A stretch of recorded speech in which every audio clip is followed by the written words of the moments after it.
Before we get started, does anyone want to get out?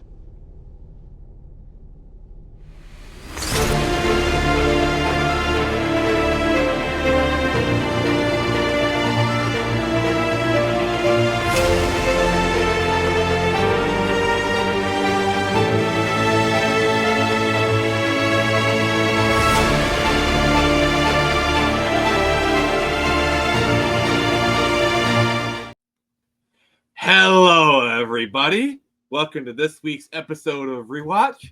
I am Nick. Joining me is bloodbending denier Jared from Comics League. How you doing, buddy? What a stupid alternate way of bending. Oh my. So we're getting a little bit ahead of ourselves, but this week we are covering the episode "The Puppet Master," a episode where I really feel like it's like it feels like a Halloween episode. Like I feel like they went out of their way for kind of like the spooky elements. What do you think, Jared?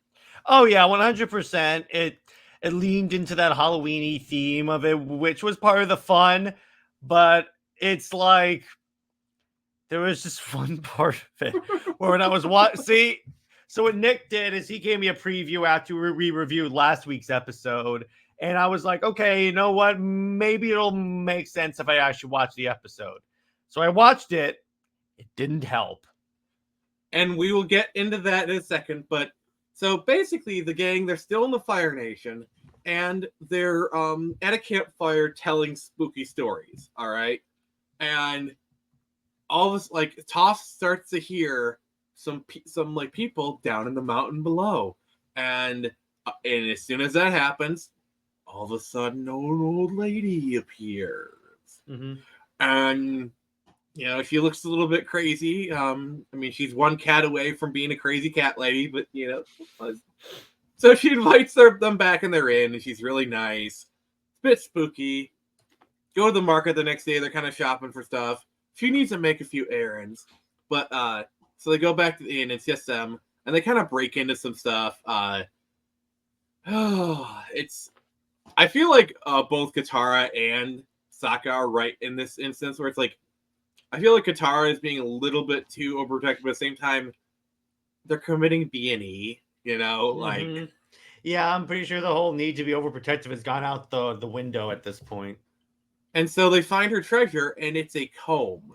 Mm-hmm. What did you think of when she revealed who she was? Well, I just want to say one thing. The number one thought that went through my mind when they picked up that box is, what's in the box? And that has to be the thumbnail. Box? That has to be the thumbnail and episode title. I'll think about it. But yeah, I thought that was cool. But when they discover, oh yeah, she's a waterbender, and I'm like, okay, that's cool. That's cool. You're giving me an interesting reveal. Then they follow it up. She's Southern Water Tribe as well. Literally, she is, Katara's kinsman. And she reveals it. She goes like, I was just going to make some Southern Water Tribe food, you know. Mm-hmm. And then what? How did you feel when she revealed she was a bender? That was cool. And it was like, I thought they were all destroyed. They missed one. Yes, exactly. And then they had me there. I want to be clear. They had me there.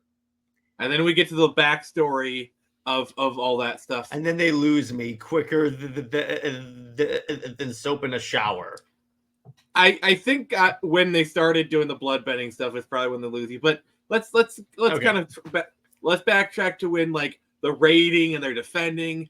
And that woman, I feel like is probably Grand because she kind of looks like Katara. She's got the hair loopies.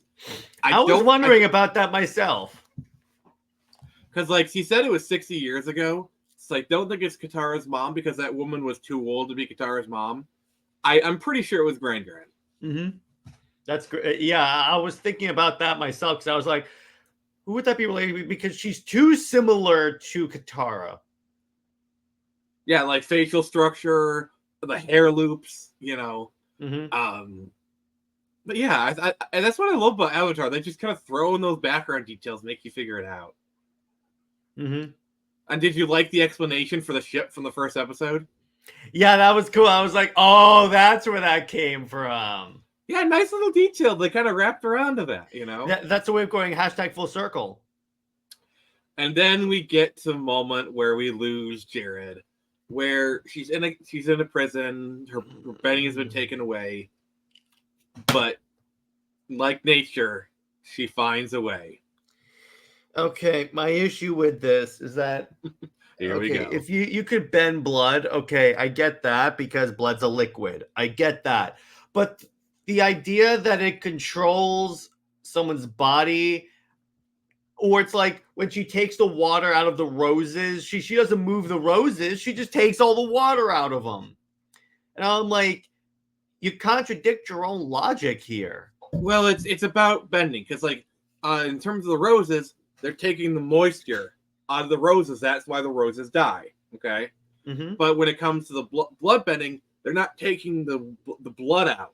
They're not taking the water out. They're moving it. And this is just my opinion. I'm going to try and convince Jared to like this, but I'm probably going to fail.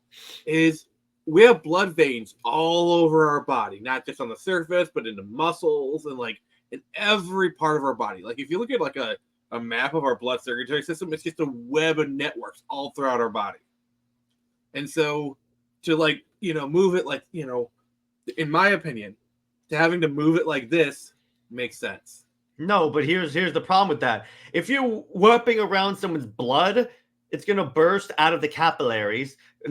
Number one. Number two, if they had just said we're just bending the water within the human body, because the human body is made up largely of water, that I would have gotten.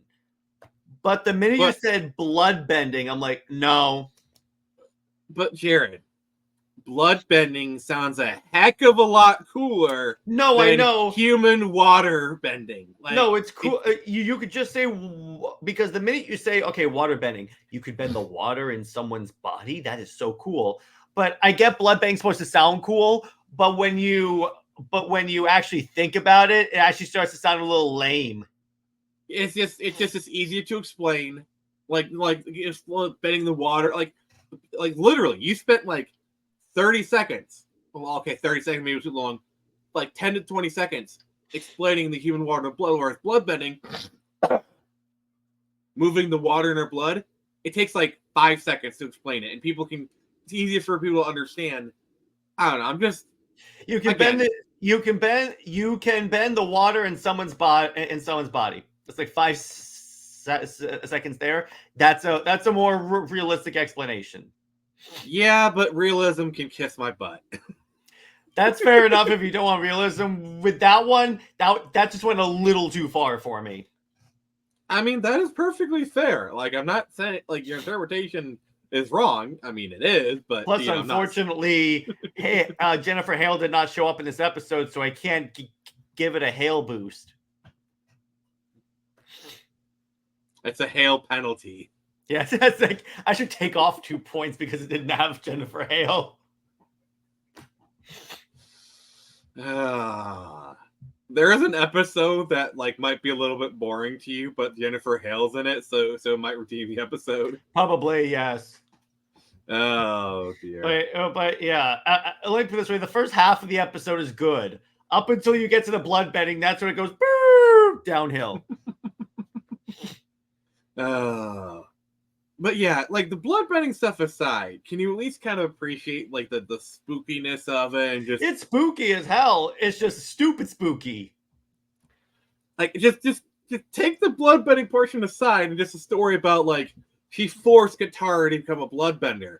And like my work, like she said, my work here is done, and then she cackled like witch. And the guitar going down crying, like that is hard. Yes, but it's about something. This whole episode revolves around something so incredibly stupid. But I'm trying to get you to ignore the stupid part and see the positive. Because I can't. If this were not the central part of the episode, maybe I would have. Oh dear. But I will say one theme, like you're getting into like the treating war with respect angle, the whole taking revenge upon your enemy and taking it too far. I think that is a theme I think you could appreciate, and like mistreating prisoners, and yeah, there's plenty of that. That was pretty good. Like, in this yes, episode. the way Hama was in prison was horrific, monstrous, and inhumane. Neither of us are debating that. But that doesn't justify her taking it out on innocent civilians. Mm-hmm. And in a future episode, we're going to learn, even if a person is directly responsible for those actions, that doesn't give you the right to commit vigilante justice. Like, we're going to see that episode here coming up. Well, like, when it happens, you'll know what I'm talking about when you see it, Jared. Sweet. And yeah, it's just it's honestly really good. So Jared, let's just get this out of the way. What would you rate this episode? 5 out of 10.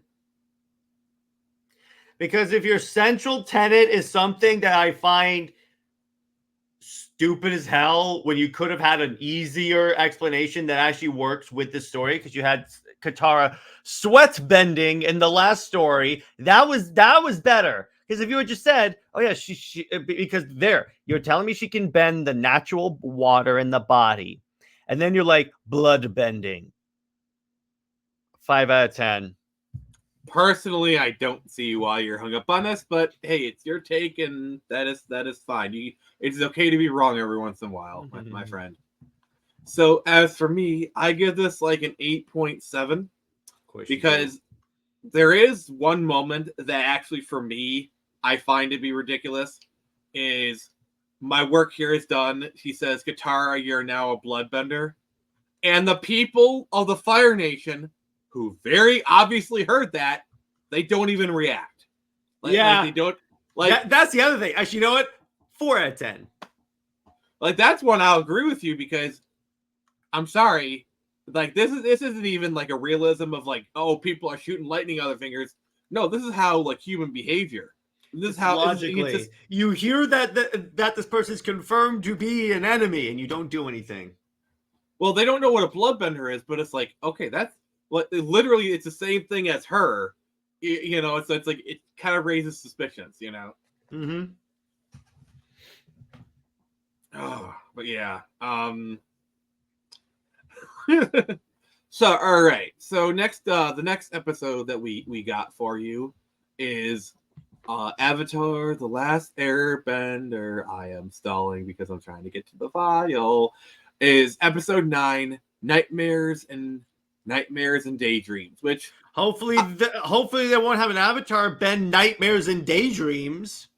No, but you will see a Naruto reference. I have never watched a Naruto, so okay. Let's just say you're in for a pantsless Fire Lord. Oh God. All right. So this has been Nick and Jared with his wrong opinions. This is the Phoenix Press. Remember, I can only show you the door. You're the ones that